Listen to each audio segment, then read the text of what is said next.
ನಮಸ್ಕಾರ ಎಲ್ಲರಿಗೂ. ಗುರುಜ್ಯೋತಿ ಯೂಟ್ಯೂಬ್ ಚಾನಲ್ಗೆ ಸ್ವಾಗತ. ಇವತ್ತು ನಮ್ಮ ಬಿಜಾಪುರಕ್ಕೆ ಯಾರು ಬಂದಿದ್ರು ಅಂದರೆ ಸರಳತೆಯ ಸಾಕಾರ ಮೂರ್ತಿಯಾದಂಥ ಸುಧಾಮೂರ್ತಿ ಅಮ್ಮನವರು ಬಂದಿದ್ದರು. ನಮ್ಮ ಅಕ್ಕ ಅವ್ರು ಹಿಂಗೆ ಒಂದು ಸಲ ಭೇಟಿ ಆದಾಗ ಅಲ್ಲಿ ವೈಟ್ ಸಾರಿ ಹಾಕೊಂಡು ಕಾಣಿಸ್ತಾರಲ್ರಿ ಜಯಶ್ರೀ ಅವರು ನಮ್ಮ ಅಕ್ಕ. ಅಮ್ಮ ನಮ್ಮ ಮಂಡಳಿಗೆ ಒಂದು ಸಲ ನೀವು ಬಂದು ಭೇಟಿ ಆಗಬೇಕು ಅಂತ ಹೇಳಿದಾಗ ಆಯಿತು ನಾನೊಂದು ಸಲ ಬಂದೇ ಬರ್ತೀನಿ ಅಂತ ತಿಕ್ಕೊಂಡು ಹೇಳಿ ನಿನ್ನೆ ಒಂದೇ ದಿನದಾಗನೇ ಜಯಶ್ರೀ ನಾನು ನಿಮ್ಮ ಕಡೆ ಬರ್ಲಿಗತ್ತೀನಿ ಅಂತಂದು ತಯಾರಾಗಿ ಹಂಗೆ ಬಂದುಬಿಟ್ಟಾರೆ. ಇಷ್ಟು ಸರಳತೆ ಇದ್ದಾರಲ್ರಿ ಅವರು. ಆ ಅಮ್ಮನಂಥ ಸರಳತೆ ಎಲ್ಲೂ ನೋಡಿಲ್ಲ ಬಿಡ್ರಿ ನಾನು. ಅಷ್ಟೊಂದು ಶ್ರೀಮಂತಿಕೆ, ಅಷ್ಟೊಂದು ಇನ್ಫೋಸಿಸ್ ಅಂತ ದೊಡ್ಡ ಕಂಪ್ನಿ ಕಟ್ಟಿದ್ರು ಸಹಿತ ಅಂತಹ ಸರಳತೆ ನನಗೆ ಭಾಳ ಅಂದ್ರೆ ಭಾಳ ಇಷ್ಟ ಆಯ್ತು ನೋಡ್ರಿ ಅಮ್ಮ ಅವ್ರ ಹತ್ರ. ಸ್ವಾಗತ. ಈಗ ಸುಧಾ ತಾಯಿ ಹೇಳ್ಬೇಕಂದ್ರೆ ಯಾರಿಗೂ ಗೊತ್ತಿಲ್ಲ ಅಂತ ಇಲ್ಲ. ಅವರು ಸುಧಾ ಹೆಸರು ಸಾ ಮಾಡಿದ ಸಾದಾ ಅಂತ ಸಾದಾ ವ್ಯಕ್ತಿ. ಅವರು ವೇಷಭೂಷ ಅವ್ರ ವ್ಯಕ್ತಿತ್ವದಿಂದ ಗುರುತಾಗ್ತದೆ ಹೇಗಿರ್ಬೇಕು ಹೇಗಿದ್ದಾರೆ ಅಂತ. ನಮ್ ಸುಧಾ ತಾಯಿ ಅವರು ಹೇಳೋದು ಮಾತ್ರ ನಮ್ಗೆ ಹೇಳಲಿಕ್ಕೆ ಬರುದೇ ಇಲ್ಲ. ಅಂತ ವ್ಯಕ್ತಿತ್ವ ಇಂದು ನಮ್ಮಲ್ಲಿ ಬಂದು ನಮ್ಮ ಮಹಿಳಾ ಮಂಡಳ ಭೇಟಿ ಆಗ್ತಿದ್ದಾರೆ ಅಂತ ಇದೊಂದು ನಮ್ದು ದೊಡ್ಡ ಭಾಗ್ಯ.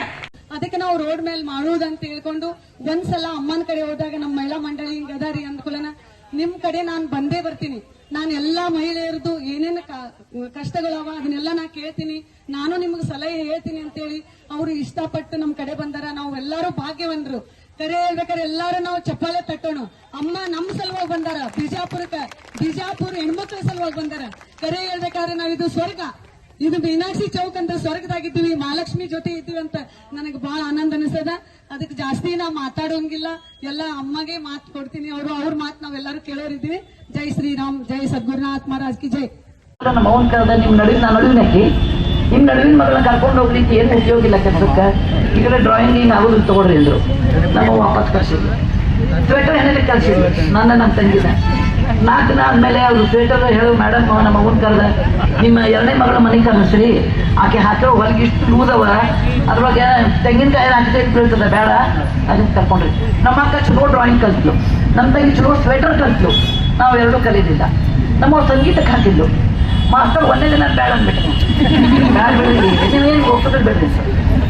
ಆಮೇಲೆ ನಾನು ಕೊಟ್ಟೆ ಹಂಗಾರೆ ಎಲ್ಲಿ ಹೋಗ್ಲಿಲ್ಲ, ಇಲ್ಲಿ ಸಲ್ಲುವರು ಅಲ್ಲೂ ಸಲ್ಲುವರ ಅಂತ ಹಂಗಾರೆ ಸಲ್ಲೇ ಇಲ್ಲ. ಇದು ಅಮ್ಮ ಏನಾಯ್ತಂದ್ರೆ ಪ್ರತಿ ಶನಿವಾರ ರವಿವಾರ ನಾವೆಲ್ಲರೂ ಗುಡಿಗೆ ಹೋಗ್ತೀವಿ, ಗುಂಡಾರಕ್ಕೆ ಹೋಗ್ತೀವಿ, ಒಂದು ಪಾರ್ಕಿಗೆ ಹೋಗ್ತೀವಿ, ಅದ್ರ ಲಗ್ನಕ್ಕೆ ಹೋಗ್ತೀವಿ. ನಾವೇನು ಭಾಳ ಶ್ರೀಮಂತಿರ್ಲಿಲ್ಲ. ಸಿಂಗಾಪುರ್ ಮಲೇಷ್ಯಾ ಅಂತಾರೆಲ್ಲ ಏನು ಕರ್ಕೊಂಡು ಹೋಗ್ತಿಲ್ಲ.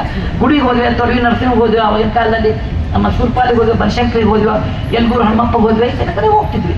ಟಿವಿ ಒಳಗೆ ಅಷ್ಟು ಪಾಲಿಟಿಕ್ಸ್ ನ್ಯಾಷನಲ್ ಲೆವೆಲ್ ಆಗಿರಂಗಿಲ್ಲ, ಅಷ್ಟು ಪಾಲಿಟಿಕ್ಸ್ ಅಲ್ರಿ. ಆ ಟಿವಿ ಒಳಗೆ ಹೀರೋಯಿನ್ ಅವ್ರು ನೋಡ್ದಾಗ ಅನ್ನಂಗಿಲ್ಲ.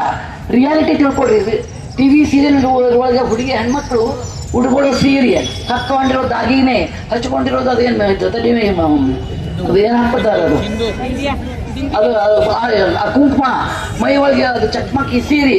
ನಾನು ಇವ್ರು ಕೆಲಸ ಹೆಂಗ್ ಮಾಡ್ತಾರೆ ಅಂತ ಯಾವಾಗಲೂ ನೋಡಿದಾಗ ಇವ್ರು ಬಾಂಡಿ ಹೆಂಗೆ ತೊಳಿತಾರೆ, ಟೇಬಲ್ ಹೆಂಗೆ ಬಡಿಸ್ತಾರೆ, ಅಡುಗೆ ಹೆಂಗೆ ಮಾಡ್ತಾರೆ ಅಂತ ಸೀರೆ ನಾನು ಬರೀ ಲಗ್ನಕ್ಕೆ ಇಷ್ಟ ಹೋಗ್ಕೊಂಡು ತಂದು ಇಟ್ಬಿಡ್ತೀನಿ ಮನೆ ಒಳಗೆ.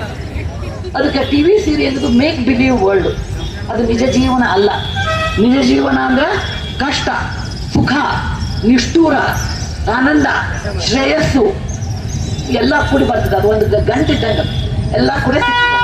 ಅದಕ್ಕೆ ನಾ ಅಕ್ಕ ತಂಗಿಯರಿಗೆ ಎಲ್ಲರೂ ಏನು ಹೇಳ್ಬೇಕು ಅಂತೀನಿ ಅಂದ್ರೆ ನೀವೇನು ದುಡ್ಡು ಗಳಿಸ್ತೀರಲ್ಲ ಜೋಪಾನವಾಗಿಟ್ಕೊಡ್ರಿ, ಜೋಪಾನವಾಗಿಟ್ಕೊಡ್ರಿ.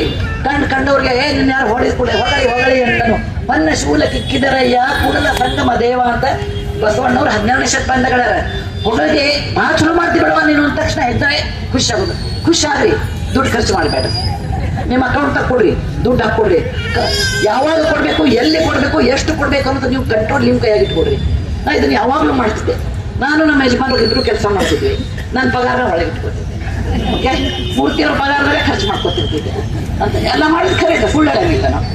ಯಾಕಂದ್ರೆ ಗಂಡಸರಿಗೆ ಭಾಳ ತಿಳುವಳಿಕೆ ಇಲ್ಲ. ಈ ಗಂಡಸಿದ್ದೆಲ್ಲರೂ ಕ್ಷಮಾ ಮಾಡ್ರಿ. ಹೆಣ್ಮಕ್ಳಿಗೆ ತಿಳುವಳಿಕೆ ಗಂಡಸಿಗಿಂತ ಜಾಸ್ತಿ. ಗಂಡಸರ ತಿಳುವಳಿಕೆ ಸ್ವಲ್ಪ ಕಡಿಮೆ ಇರ್ತದೆ. ಬಡಕ ಪಡ್ಕೊಡೋದು, ಬಡಕ ಮಾಡೋದು ನಾವು ಹಂಗೆಲ್ಲ ಇಲ್ಲ ವಿಚಾರ ಮಾಡ್ತೀವಿ. ಯಾಕೆ ಈಗ ನಾನು ಆ ರೊಕ್ಕ ಏನು ಮಾಡ್ತಿದ್ದೆ ಅಂದ್ರೆ ಬ್ಯಾಂಕ್ ಅಕೌಂಟ್ ಗಂಟೆ ಗೊತ್ತಾಗ್ಬಿಡ್ತದೆ. ಬ್ಯಾಂಕ್ನಾಗ ಇಟ್ಟು ತಿಳ್ಕೊಡು ಓವಲ್ಟಿನ ಡಬ್ಬಿ ಸಿಗ್ತದೆ, ಹಿಂದಕ್ಕೆ ತಗಡಿನ ಡಬ್ಬಿ. ಅದ್ರ ಒಳಗೆ ಅದು 4 ಮೇಲೆ ಹವೀಸ್ ಹಾಕ್ಬಿಡ್ತಿದ್ದೆ. ಹವೀಸ ಯಾರಿಗೇನು ಗೊತ್ತಾಗ್ತದೆ. ತಿಂಗಳ 500 ರೂಪಾಯಿ ತಕ್ಕೊತಿದ್ದೆ ಅಷ್ಟೇ. ನನ್ನ ಪಗಾರ 500 ರೂಪಾಯಿ. ಉಳ್ಕಿವ್ರ ಖರ್ಚಿತ್ತು, ನಮ್ಮ ನಾದಿನಿಂದ ಲಗ್ನ ಇರ್ತಿತ್ತು, ಸಾಲ ಇರ್ತಿತ್ತು, ಅದನ್ನೆಲ್ಲ ಮುಟ್ಟಿಸ್ತಿದ್ದೆ. 500 ರೂಪಾಯಿ ಮಾತ್ರ ನಮ್ಮ ಮುಕ್ತಿ ಅವ್ರು ಹೇಳ್ದಂಗೆ ಒಂದು ಪ್ಲಾಸ್ಟಿಕ್ ಚೀಲದಾಗ ಹಾಕಿ ಮೇಲೆ ಹವೀಸ್ ಹಾಕೋದು, ಕೆಳಗ ಪ್ಲಾಸ್ಟಿಕ್ ಚೀಲ. ಹೆಣ್ಣು ಮಕ್ಕಳಿಗೆ ಒಂದು ಉತ್ಸಾಹ ತುಂಬಬೇಕು, ಹೆಣ್ಣು ಮಕ್ಕಳಿಗೆ ಕಷ್ಟ ಬಂದಾಗ ಅದನ್ನು ಹೆಂಗೆ ಎದುರಿಸಬೇಕು, ಧೈರ್ಯವನ್ನು ಹೇಗೆ ತಗೋಬೇಕು, ಮತ್ತು ಜೀವನದಲ್ಲಿ ನಾವು ಕಷ್ಟಕ್ಕೆ ಹೆದರಬಾರ್ದು ಅಂತ. ಬಿಜಾಪುರ, ನಾಳೆ ಬೆಂಗಳೂರು, ನಾಳೆ ಮುಂಬೈ, ನನಗಿಂತ ಜೋಡಿ ಜಯಶ್ರೀ. ಅದು most thought out women in Bijapur ಅಂದ್ರೆ ಜಯಶ್ರೀ ನಾಲ ಅಂದ್ರ ಆ ನಮೂನೆ ಛಲ, ಆ ನಮೂನೆ ಹುಮ್ಮಸ್ಸು, ಆ ನಮೂನೆ ಮಾಡ್ತೀನಿ ಕೆಲಸ ಅನ್ನೋದು, ಮತ್ತು ಎಲ್ಲಕ್ಕಿಂತ ಪ್ರೀತಿ ಹೇಳ್ಸೋದು. ಇದಕ್ಕೆ ನಾ ಜೋಶಿ ಉಮರ್ಜಿ ಬಾಯಿ ಮನೆ ನೋಡಿದ್ದೆ ನಾನು, ಬ್ರಹ್ಮ ಉಮರ್ಜಿ ಮನೆ ಒಳಗೆ. ಅದಕ್ಕೆ ಅದನ್ನ ನೆನಪಿಟ್ಟುಕೊಂಡು ಆ ನಮೂನೆ ಗುಣ ಪ್ರತಿಯೊಬ್ಬರು ಬೆಳೆಸಿಕೊ. ಮಂದಿನ ಹಚ್ಕೋಬೇಕು, ತಿಳ್ಕೊಡ್ರಿ, ಮಂದಿನ ಹಚ್ಕೋಬೇಕು. ಕಷ್ಟ ಆದಾಗ ನಾವು ಹೋದ್ರೆ ಯಾರು ಹಚ್ಕೊಳಂಗಿಲ್ಲ. ಕಷ್ಟ ಇಲ್ಲ ನಾವು ಕಡೆ ಹೋಗ್ಬೇಕು. ನಾವು ಯಾರೋ ಕಷ್ಟ ಇಲ್ಲ ನಾವು ಸಹಾಯ ಮಾಡ್ಬೇಕು. ನಾವು ಕಷ್ಟ ಇಲ್ಲ ಮಂದಿನ ಹಚ್ಕೋಬೇಕು. ಕಷ್ಟ ಇಲ್ಲ ಎಲ್ಲರೂ ಹಚ್ಕೋತ ಮಂದಿನ ಹರಿಸ್ಬೇಕು. ಮಿತವ್ಯದಿಂದ ಇರಬೇಕು. ನಮ್ಮ ರಸ್ತೆ ನಾವು ಕಾಪಾಡ್ಕೋಬೇಕು. ನಮ್ಮ ಆರೋಗ್ಯ ನಾವು ಕಾಪಾಡ್ಕೋಬೇಕು. ಮತ್ತೊಬ್ಬರಿಗೆ ಕೆಟ್ಟ ಮಾತಾಡಬಾರ್ದು ಮತ್ತು ಶಾಂತ ರೀತಿಯಿಂದ ಇರಿಸಬೇಕು. ಇಷ್ಟೊಂದು ಅವಕಾಶ ಕೊಟ್ಟಿದ್ರೆ ನಿಮ್ಮೆಲ್ಲರಿಗೂ ಧನ್ಯವಾದ. ನನಗೆ ಟೈಮ್ ಕೊಟ್ಕೊಳ್ಳಿ, ನಾವು ಜೊತೆ ಮಾತಾಡೋದು. ಮಾಸ್ತರ್ ಮಂದಿ ನೋಡ್ರಿ, ನಾವು ಇನ್ನೊಂದು ಬೆಲ್ಲ ತನಕ ನಾವು ಹಂಗೆ ಮಾತಾಡೋದ. ಅದಕ್ಕೆ ನಿಮ್ಮೆಲ್ಲರೂ ಇಷ್ಟು ಸಂಖ್ಯೆಯಲ್ಲಿ ಬಂದಿರಿ. ಎಲ್ಲ ಅಣ್ಣ ತಮ್ಮಂತ ಕ್ಷಮಿಸ್ಬೇಕು. ನಾ ಯಾವಾಗಲೂ ನಮ್ಗೆ ಹೆಣ್ಮಕ್ಳು ಜಾಸ್ತಿ ಗಂಟೂರು ಇಷ್ಟು ಕಡಿಮೆ ಅಂತ ಆಗ್ತೇನೆ. ಏನ್ ಮಾಡೋದು, ಖರೆ ಇಲ್ಲ ನೋಡ್ರಿ, ಖರೆ ಇಲ್ಲ. ಯಾಕಂದ್ರೆ ಹೆಣ್ಮಕ್ಳಿಗೆ ದೇವರು ಒಂದು ವರ ಕೊಟ್ಟ. ಒಬ್ಬ ಒಂದು ಹೆಣ್ಣು ಮಗು ಜನಿಸಿದ ಕೂಡಲೇ ಅದು ಮಗಳಾಗಿ, ತಂಗಿಯಾಗಿ, ಹೆಂಡತಿಯಾಗಿ, ಸೊಸೆಯಾಗಿ, ನಾದಿನಿಯಾಗಿ, ಅತ್ತಿಗೆಯಾಗಿ, ಅಜ್ಜಿಯಾಗಿ, ಅತ್ತೆಯಾಗಿ, ಜೀವನದ ವಿವಿಧ ಒಂದು ಹಂತಗಳನ್ನ ದಾಟಬೇಕಾದ್ರೆ ಎಲ್ಲಾ ರಿಲೇಷನ್ ಬಹಳ ಕಷ್ಟ ಇರ್ತದೆ. ಎಲ್ಲಾ ರಿಲೇಷನ್ ಕಷ್ಟ. ಅತ್ತಿಗೆ ನಾನೇಂದ್ರ ಕಷ್ಟ, ಅತ್ತಿ ಸೊಸೆ ಕಷ್ಟ, ಸೊಸೆ ಅತ್ತಿ ಕಷ್ಟ. ಈ ಎಲ್ಲಾ ರಿಲೇಷನ್ ಹೆಣ್ಮಕ್ಳು ಸಂಭಾಳಿಸೋದ್ರಿಂದ ದೇವರು ಹೋಗಿ ಕೊಟ್ಟ ವರ ಇದು ಅಂದ್ರೆ ಗುಡ್ HR ಪ್ರಾಕ್ಟೀಸ್ ಇರ್ತದೆ. ಕಳೆಯ she is a good manager, it's a god's gift. ಅದು ದೇವರು ಕೊಟ್ಟದ್ದು ವರ ಅದ, ಕೆಲ್ಸದ ಹಂಗಿರಂಗಿಲ್ಲ. ಹಿಂಗಾಗಿ ಅವ್ರಿಗಿಂತ ನಷ್ಟ ಆಗಿರುತ್ತೆ. ಅದಕ್ಕೆ ಎಲ್ಲ ಅಂತ ಮಾಡೋದು ಕ್ಷಮಿಸ್ರಿ. ಒಂದು ಚಾಷ್ಟಿ ಒಳಗೆ ಹೇಳ್ತೀನಿ, ಮತ್ತು ಸೀರಿಯಸ್ ಆಗಿ ತಗೋಬೇಡಿ. ಸಂಸಾರ ರಸಕ್ಕೆ ಗಂಡಸರು ಬೇಕು, ಹೆಣ್ಮಕ್ಳು ಬೇಕು. ಒಂದು ಬರೀ ಹೆಣ್ಮಕ್ಳು ಜಗತ್ ನಡೆಯಂಗಿಲ್ಲ, ಬರೀ ಗಂಡಸರು ನಡೆಯಂಗಿಲ್ಲ. ಇಬ್ರು 2 ವರ್ಷಕ್ಕೆ 2 ಗಾಡಿದ್ರೆ ಚಕಡಿ ಮುಂದೆ ಹೋಗೋದು. ಅದಕ್ಕೆ ಒಂದು ಅವಕಾಶ ಕೊಟ್ಟಿದ್ದಕ್ಕೆ ನಿಮ್ಗೆಲ್ಲರಿಗೂ ಧನ್ಯವಾದ. ಜೈ ಕರ್ನಾಟಕ, ಜೈ ಹಿಂದ್. ಬಿಜಾಪುರ ಯಾರು ಶಾವಿಗೆ ಮಾಡ್ತಾರೆ ನಿಲ್ಲೇ ಮಾಡ್ತೀರಾ? ಹೌದಾ? ಸ್ವಲ್ಪ ಡೆವಲಪ್ ಮಾಡ್ರಿ ಶಾವಿಗೆನ. ನಾನು ನಿಮ್ ಕಸ್ಟಮರ್ ಆಗ್ತೀನಿ.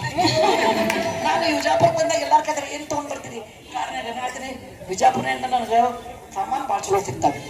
ನಾ ಇಲ್ಲಿಂದ ಹವಿದ ಕೆಲಸ ಆಯ್ತು ಹೋಯ್ತೀನಿ. ಹಿಂಗು, ಹವಿದ ತರಕಾರಿ, ಶಾವಿಗೆ, ಸಂಡಿಗೆ, ನೀವು ಹೇಳಿದ್ರೆ ಗುರೆಳ್ಳು, ಏನು ಎಣ್ಣೆ, ಏನು ಬಿಜಾಪುರದ ಎಲ್ಲ ಇಲ್ಲಿಂದ ತಗೊಂಡು ಹೋಗೋದು. ನಾನು ಕ್ವಾಲಿಟಿನಿಂದ ಭಾಳ ಚಲೋ ಇರ್ತೀನಿ. ಸುಮಾರು ಸುವರ್ಣ ಪದಕಗಳನ್ನು ಗಳಿಸಿದ್ದಾರೆ. ಅವರಿಗೆ ಅಮ್ಮನವರಿಂದ ಆಶೀರ್ವಾದವನ್ನ ಮಾಡಬೇಕಾಗಿ ಅಮ್ಮನವ್ರಿಗೆ ಕೇಳ್ಕೊತಿದ್ದೀನಿ.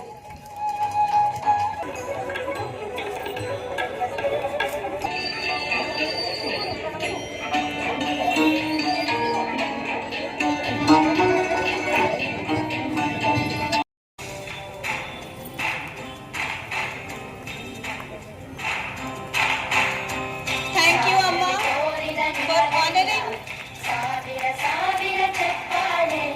ನಾಡಿನ ಕೀರ್ತಿಯ ಬೆಳಗಿಸಿದ ನಿಮಗಿದು ಹೆಮ್ಮೆಯ ಚಪ್ಪಾಳೆ, ಚಪ್ಪಾಳೆ, ಚಪ್ಪಾಳೆ, ಚಪ್ಪಾಳೆ, ಚಪ್ಪಾಳೆ. Thank you so much, Amma.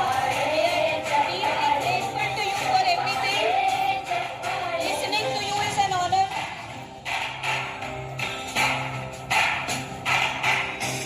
ಕನ್ನಂಬಾಡಿಯ ಕರ್ಪಿಸಿದ